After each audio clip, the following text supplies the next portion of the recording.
வெண்பருத்தி நூலெடுத்து வாய் வெடிச்ச பூவெடுத்து நான் அணிஞ்சிட தொடுத்து வச்ச நடினமான மாலை இது.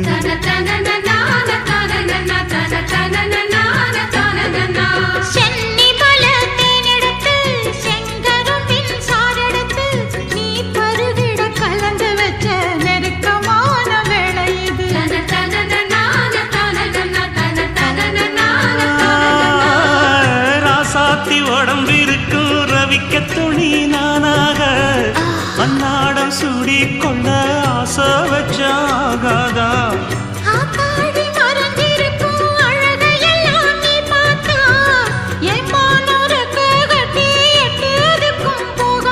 அடிச்சீனி சக்கரையே எட்டி நீயும் நிக்கிறியே நான் ஏங்கி ஏங்கி பார்க்கிற போறாங்கி பண்ணுறியே.